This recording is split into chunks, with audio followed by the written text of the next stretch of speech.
Hello friends, आज मैं आपको बताने जा रहा हूँ कि अभी हाल ही में क्यूबा में हज़ारों लोग अपने अधिकारों को लेकर लंबे समय से प्रदर्शन किए हैं, जिसमें उन्होंने भोजन, दवाओं की कमी और कोविड-19 की महामारी के प्रति सरकार का खराब प्रदर्शन भी रहा है, जिससे हज़ारों लोग विरोध के लिए सड़कों पर उतर रहे हैं। और आइए इसके देखते हैं आंदोलन की शुरुआत।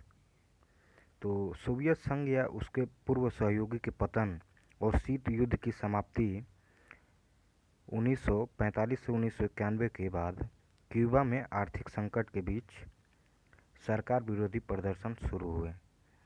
यानी कि शीत युद्ध के बाद आर्थिक संकट के कारण सरकार विरोधी प्रदर्शन क्यूबा में शुरू हुए और क्यूबा में 6 दशकों से भी अधिक समय तक साम्यवादी सरकार रही है। वर्तमान में क्यूबा अमेरिकी प्रतिबंधों और कोविड-19 के कारण बुरी तरीके से प्रभावित है। क्यूबा के लोग अर्थव्यवस्था के पतन और भोजन, दवा की कमी, वस्तु की कीमतों के में वृद्धि तथा महामारी से निपटने में सरकार की असफलता से नाराज हैं। प्रदर्शनकारियों ने आज़ादी के नारे लगाए और राष्ट्रपति मिंगुएल डियाज कैनेल से पद छोड़ने की मांग की। दूसरी ओर क्यूबा के राष्ट्रपति इन उथल-पुथल के लिए अमेरिका को जिम्मेदार मान रहे हैं। उन्होंने क्यूबा पर अमेरिकी द्वारा लगाए गए कड़े प्रतिबंधों का आह्वान किया और जिसके परिणामस्वरूप देश में आर्थिक संकट उत्पन्न हुआ है। इसके अलावा अमेरिकी राष्ट्रपति ने कहा कि अमेरिका क्यूबा के लोगों की आज़ादी के लिए उनके साथ खड़ा है।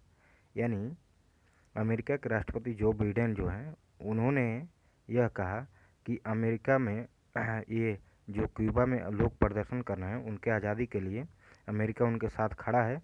वही यहाँ के जो राष्ट्रपति हैं एंगुएल डियाज कैनेल, ये बोल रहे हैं कि ये सब अमेरिका की वजह से हो रहा है। तो आइए थोड़ा सा हम इतिहास जानते हैं क्यूबा की। तो ये रहा इतिहास। और 15वीं शताब्दी से लेकर 1898 में स्पेन अमेरिका युद्ध तक क्यूबा स्पेन का एक उपनिवेश था और इस युद्ध के बाद क्यूबा संयुक्त राज्य अमेरिका पर कब्जा हो गया। यानी कि स्पेन अमेरिका युद्ध के बाद यहाँ पर क्यूबा पर अमेरिका का कब्जा हो गया। और 1902 में संयुक्त राष्ट्र द्वारा संरक्षित राष्ट्र के रूप में नाममात्र स्वतंत्रता प्राप्त थी इसे 1902 में। 1940 में क्यूबा अपनी लोकतांत्रिक प्रणाली को मजबूत करने का प्रयास किया, किंतु बढ़ती राजनीतिक कट्टरता और सामाजिक संघर्ष के कारण 1952 में फुलगेनियो बतिस्ता के नेतृत्व में तख्ता पलट हुआ और वहां तानाशाही शासक स्थापित हो गया।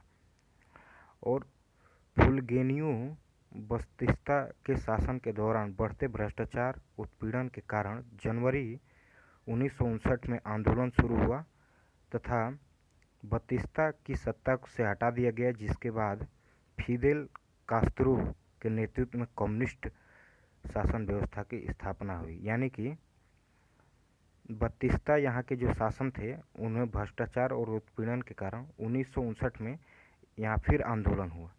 पहला जो तख्ता पलट 1940 में हुआ, तो 1952 में हुआ, तो तख्ता पलट हुआ, तानाशाही की शासन स्थापित हुई। फिर इनके खिलाफ भी हुआ 1959 में और यहाँ पे फिदेल कास्त्रो के नेतृत्व में कम्युनिस्ट शासन की स्थापना हुई।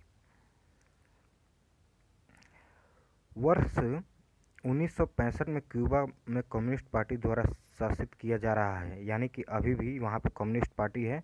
इसके अलावा शीत युद्ध के दौरान सोवियत संघ और संयुक्त राज्य अमेरिका के बीच विवाद का प्रमुख विषय क्यूबा था। 1962 में क्यूबा मिसाइल संकट के दौरान दोनों महाशक्तियां परमाणु युद्ध की कगार पर मौजूद थी। आपने क्यूबा संकट के बारे में पढ़ा ही होगा। और इसमें वर्ष 2019 में क्यूबा एक नए संविधान को मंजूरी मिल गई जो निजी संपत्ति के अधिकार को आधिकारिक मान्यता देता है, जबकि उत्पादन और भूमि के विनियमन पर केंद्र सरकार अधिकार सुनिश्चित करता है। तो 2019 में इस नए संविधान की मंजूरी भी मिल गई और फिर आइए कुछ थोड़ा सा अमेरिका और क्यूबा के संबंध को देख लेते हैं। तो संयुक्त राज्य अमेरिका और क्यूबा के बीच 60 वर्षों से अधिक समय तक तनावपूर्ण संबंध रहे हैं। अमेरिका क्यूबा के संबंधों में जड़ें शीतकालीन युद्ध में निहित हैं। यह निम्नलिखित घटनाओं को परिलक्षित करती हैं। तो आइए देखते हैं कि क्या क्या घटनाएं हुए। तो क्यूबा क्रांति वर्ष 1959 में फिदेल कास्त्रो और क्रांतिकारियों के एक समूह ने हवाना, क्यूबा की राजधानी की सत्ता पर कब्जा कर लिया और उन्होंने फुल्गेनियो बतिस्ता की अमेरिका समर्थित सरकार को उखाड़ फेंका। जो 1952 में फुल्गेनियो की सरकार आई थी, उन्हें उखाड़ फेंका गया 1959 में, हमने ऊपर देखा।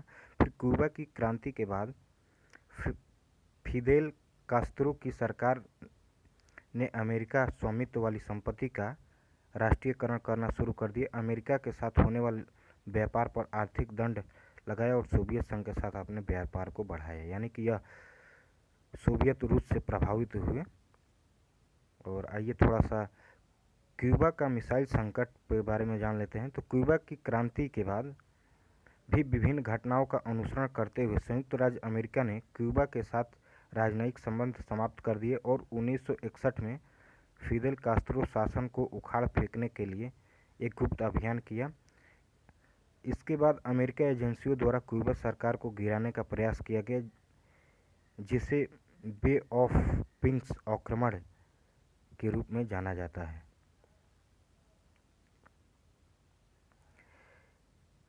इसके प्रत्युत्तर में क्यूबा ने सोवियत संघ को द्वीप पर गुप्त रूप से परमाणु मिसाइल स्थापित करने की अनुमति दी। इसने अमेरिका और सोवियत संघ को परमाणु युद्ध के कगार पर ला खड़ा कर दिया। तो जो ये मिसाइल संकट में क्यूबा ने सोवियत रूस को अपना वो दिया था, क्या बोलते हैं, गुप्त परमाणु मिसाइल स्थापित करने की अनुमति दी थी अपने यहाँ। अंत में सोवियत संघ ने अमेरिका से क्यूबा पर आक्रमण न करने और तुर्की से अमेरिकी परमाणु मिसाइलों को हटाने की प्रतिबद्धता के बदले में मिसाइलों को वापस लेने पर सहमति व्यक्त की। आइए थोड़ा प्रतिबंध देख लेते हैं कि आखिर कैसा प्रतिबंध लगाया है अमेरिका ने।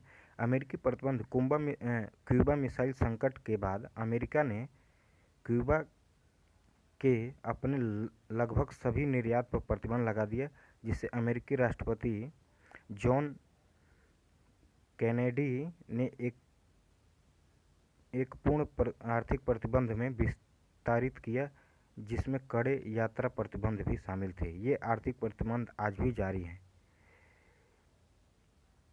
अमेरिकी राष्ट्रपति बराक ओबामा ने राजनयिक संबंधों को बहाल करने की यात्रा तथा व्यापार का विस्तार करने सहित द्विपक्षीय संबंधों को सामान्य बनाने हेतु कई कदम उठाए। हालांकि ट्रंप प्रशासन ने पर्यटन वाणिज्य प्रतिबंध लगाकर पिछले समझौते के पहलुओं को उलट दिया। आइए भारत का स्टैंड देख लेते हैं क्या है। भारत ने वर्तमान में चल रहे विरोध पर अपना रुख स्पष्ट नहीं किया है, लेकिन भारत ने अतीत में क्यूबा की आर्थिक नोटबंदी को हटाने का समर्थन किया। संयुक्त राष्ट्र महासभा में भारत ने जोर देकर कहा कि क्यूबा के खिलाफ अमेरिका द्वारा इस घेराबंदी पर निरंतर अस्तित्व बहुपक्षपातवाद और संयुक्त राष्ट्र की विश्वसनीयता कमजोर करता है। तो यह एक आपका वो था। कम्युनिस्ट देश अगर आप जानना चाहते हैं तो जैसे चाइना में है उसी तरह रसिया में है। कम्युनिस्ट देश एक ऐसा राष्ट्र है जहां एक पार्टी द्वारा शासित होता है और सत्तारूढ़ नेता के फैसले की नींव मार्क्स और लेनिन के दर्शन पर आधारित होता है। तो फ्रेंड्स, अगले वीडियो में फिर मिलेंगे कोई नए टॉपिक के साथ। बहुत बहुत धन्यवाद।